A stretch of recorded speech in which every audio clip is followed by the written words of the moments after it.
I made a post on LinkedIn the other day where I said that I thought LLMs are mediocre at best at doing legal reasoning.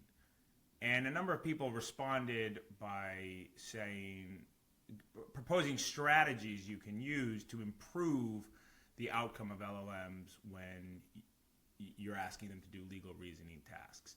And in my response to some of those comments, I expressed my general skepticism on these kinds of strategies. And these kinds of strategies I put roughly in the bucket of prompt engineering. In other words, are there things you can tell the LLM, things like saying, imagine you're a judge, imagine you're a lawyer on the other side, or make sure to think through these things properly, or more elaborate things that you can put into your prompt to steer the LLM's reasoning. So calling that prompt engineering. I expressed that I'm skeptical that prompt engineering materially improves the outcome of LLMs when they do legal analysis. But the truth of the matter is, I'm just saying it. I mean, I'm saying it based on my own experience, but I'm just saying it. And what I'd really love is some way to be able to test that. So to have an example of a legal analysis problem that people could, on their own, try it, with their various strategies and show if it gets kind of measurably better results. And that's not an easy thing to do. How do you measure the results? What kind of problem is repeatable like that, et cetera, et cetera. But I have an idea, and that's what I want to propose here. So the idea I have is what I'm calling the Bright Data Test. And the Bright Data Test is actually based on a real case, a real motion and briefing that I've been following, and that actually I used in playing around with LLMs to come up with the example for my LinkedIn post. So let me put it out for people, and I'm curious to see how I'm going to show you kind of how the Bright Data Test worked when I tried it, and I'm curious what people can do to improve on it, to prove me wrong.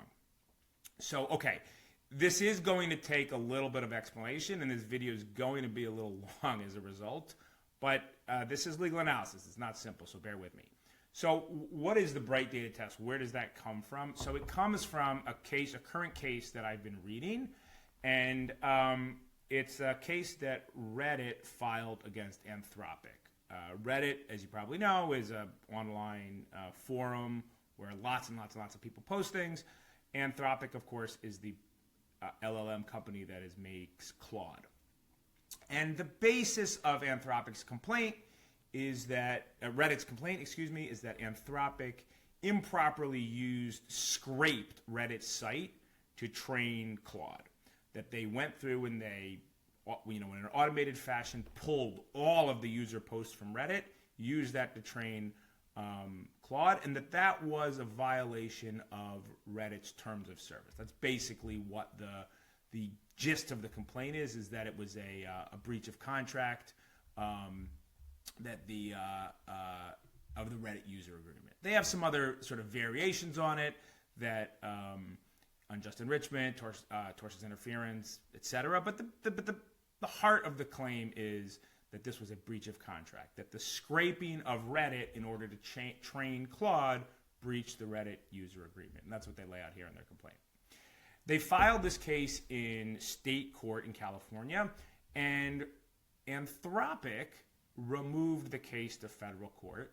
And they removed the case to federal court. They filed a notice of removal. And this is all recent, by the way. This happened in July. Last July. So, and they removed it to federal court on the grounds that copyright preemption. In other words, what they argued is this isn't really a breach of contract claim. What it really is a copyright claim masquerading as a breach of contract. And this is what they say here.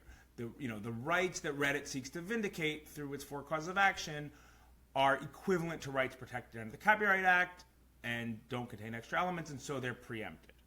So the claim here is that, yes, Reddit claimed this was a copyright breach, a breach of contract of the Reddit terms of service, but in fact, what they're really claiming is copyright violation, that this was copyrighted material that Anthropic used without permission. In making that notice of removal, they cite to this case down here. X Corp versus Bright Data. That's the test I'm going to propose here.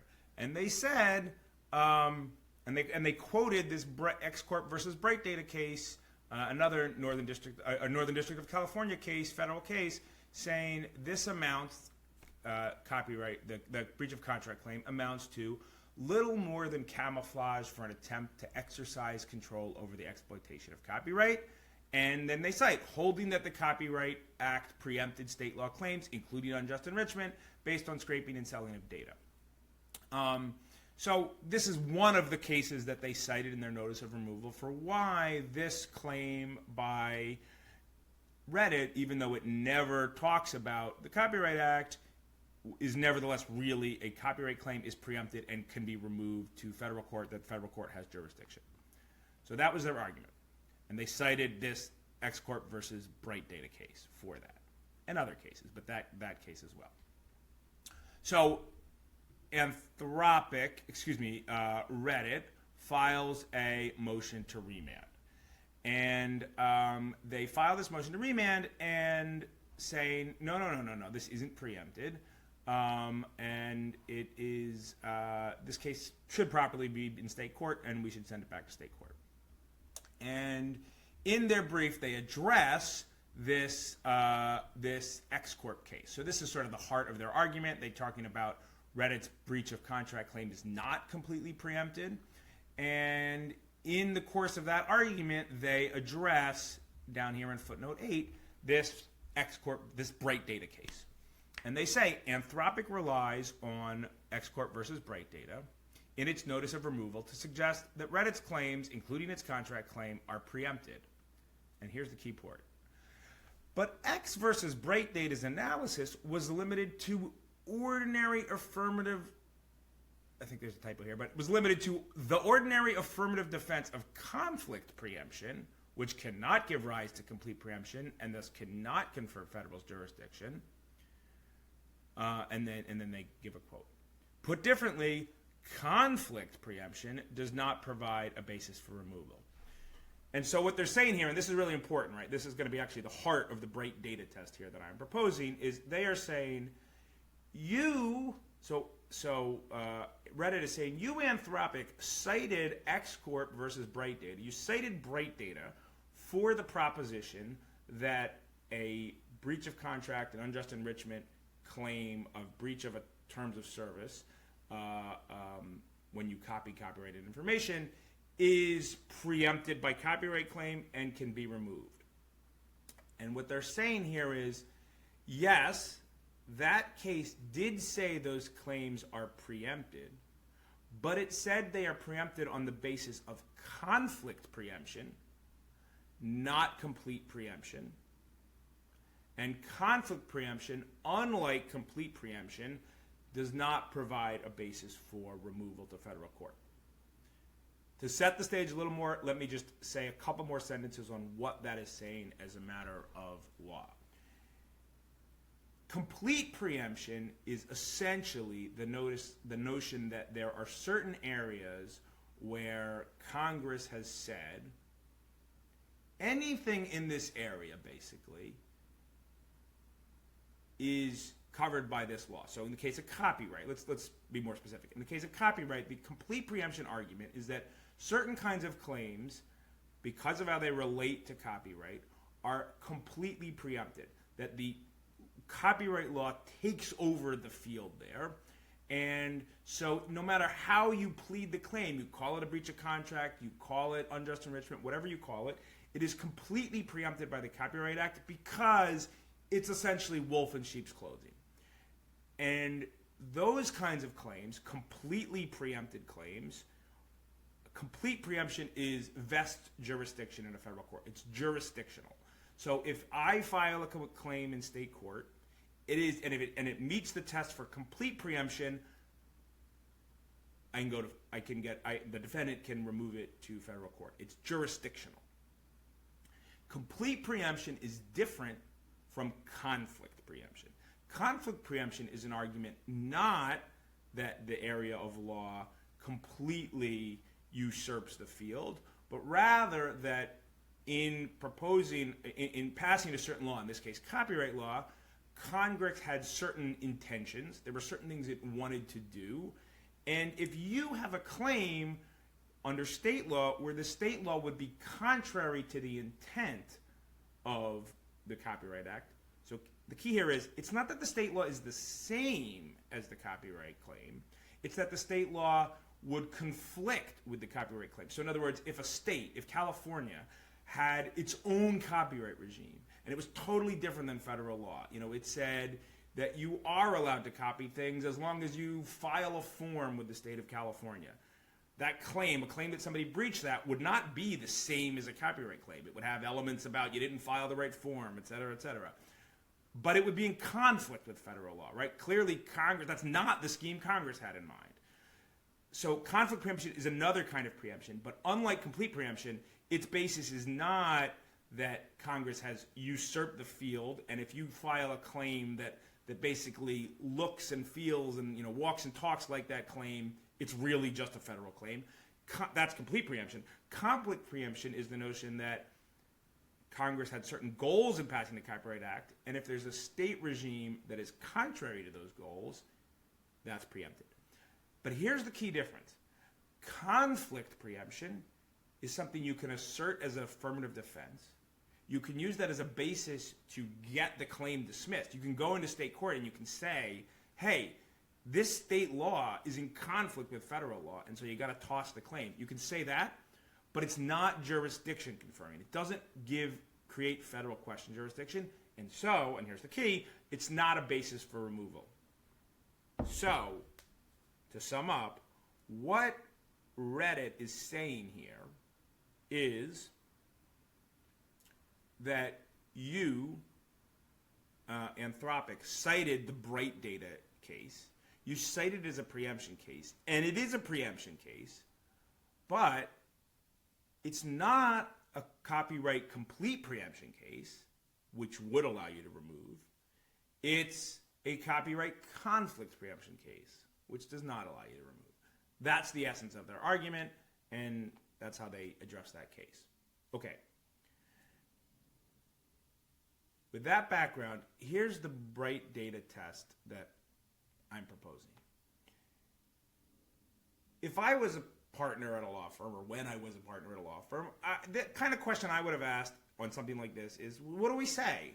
I would say this to, a junior associate researching the case. What do we say? We cited Bright Data in our notice of removal. We said that's a basis for preemption, and we cited that as our basis for removal. Here, these guys have come back and said, no. That is a preemption case. That is a copyright preemption case, but it's not a basis for removal. It's conflict preemption, not complete preemption. So it doesn't at all support your our notice of removal, even though you cited it in support of that. What do we say? Put it another way, how do we distinguish the case? How do we address this argument that they've made? That's the question that I would want to know if I was going to file my opposition to remand, draft the opposition to remand, plan the strategy for how to do the opposition to remand. So the legal analysis question I would have about Bright Data is essentially, what do we say about this argument? What do we say about this argument that Bright Data is not something you can cite in support of removal? It's a conflict preemption case, and conflict preemption is not a basis for removal. What can we say? That's the question that I would ask. And here's why I think this is a good test for an LLM, because this is actually a little bit of a trick question, at least in my view. And why is that? Let's look actually at the X Corp versus Bright Data case. But the bottom line here is that I basically think on this, with all due respect to Anthropic, that Reddit is 100% right here. This totally is a conflict preemption case and not a complete preemption case, and it doesn't at all support the notion, provide a basis for removal. So there is no way to distinguish this case. There is really nothing good to be said about this case, in the response, and so it's a little bit of actually a tricky legal analysis question. If I gave this to an associate, to research, the response I kind of would be looking for is, there's nothing we can say here. We need to say something else because we don't have anything to say about this case. And, you know, then we could decide, what do we do? Do we ignore it? Do we, just note that it was a mistake? What do we do? You can think about that strategically. But the legal analysis point here, I think, is there's nothing to say. And let's just look quickly at the case. I won't make us read the whole thing. It's a little bit of a long case, but it's a case, Judge Alsop case. And the key part in this case is when he actually talks about the analysis here and of breach of contract and preemption. So in this case, it's a similar kind of case, not about LLM training, but the claim was that somebody improperly scraped data from X, from what used to be Twitter, now X. And the argument was that, again, the argument in support of I think it's a motion to dismiss here, was that this is preempted by copyright.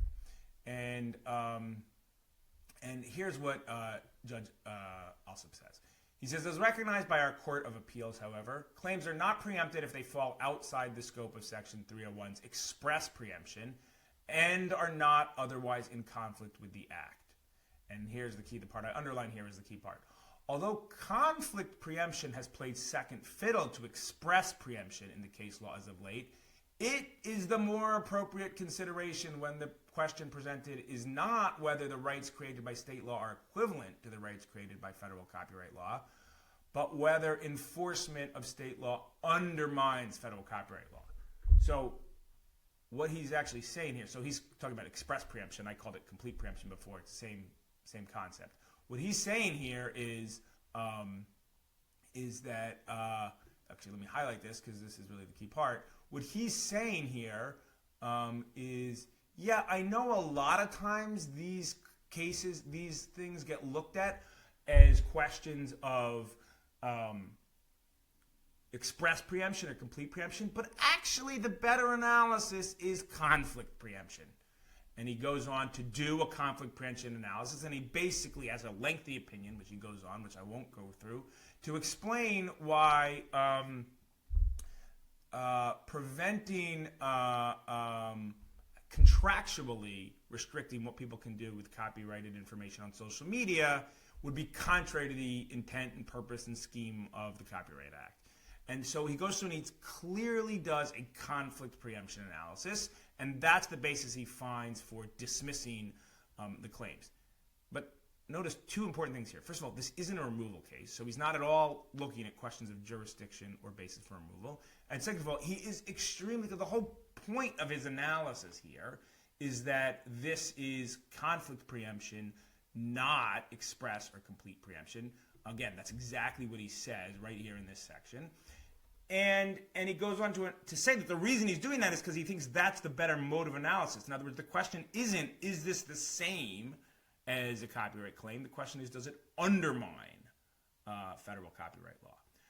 So I don't think this case helps Reddit at all. I think it was, but it was a mistake to cite it. And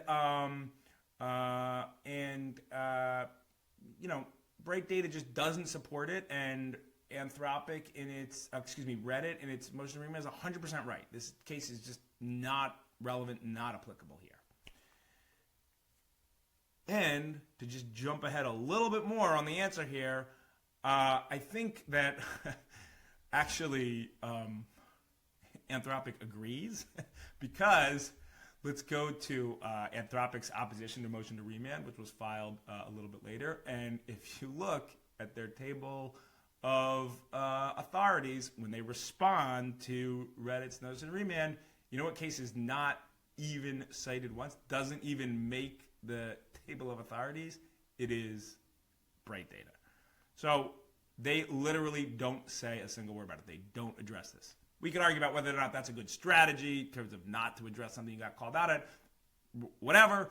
These are smart lawyers. They know what they're doing. But my point is, I think even they know it's just not a distinguishable case. This case does not support them. There is nothing to say about this. This case does not support the notion of being able to remove a scraping case to federal court. Okay. So that was a little long, but that sets up what I'm calling the bright data test. In other words, we have a brief, a notice of removal that, not a brief, we had a notice of removal that cited bright data in support of removing a copyright case. We have the motion to remand the case back to state court, which said that case does not in any way, shape, or form support removal, because that case is about conflict preemption, which is not jurisdictional, not complete preemption, which is jurisdictional. And so that case does not support notice of removal at all. And the question is, if the legal analysis question that I would ask, before having read the case is, what do we say about that? And the answer is, there's nothing good to say about that. The answer is, there is no way to counter Reddit's argument on that point.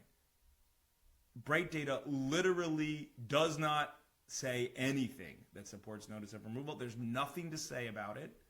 And that's the legal analysis answer.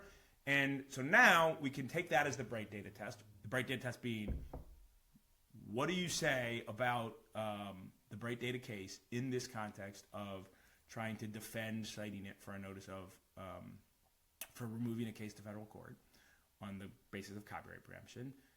And so the question for the bright data test is, how does an LLM do with that question? Is there a way to make an LLM do better on the bright data test?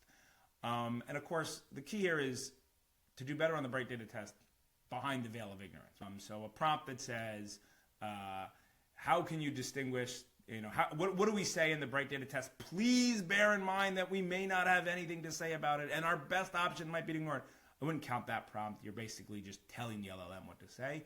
But are there just general purpose prompt engineerings that can get you a good answer on this bright data question? So what I'm going to do in other posts is I'm going to actually do the bright data test with ChatGPT and maybe others. And I invite other people to try it, to either replicate what I do with these frontier models, ChatGPT, Gemini, Claude, or to do it on other legal tools. I'm really curious to see how LLM models do on this bright data test. And so what I'll do actually is, I will, I'll make the information here, I'll make call it the bright data test binder. We'll take out the opposition, so we're not prejudicing it with what Anthropic actually said in its response, and I will I'll use this little package as the basis for doing the bright data test on ChatGPT and maybe other LLMs. And if anybody else wants to try the bright data test, I'm happy to share this with them and give them this package that they can use to give the right context to the LLM.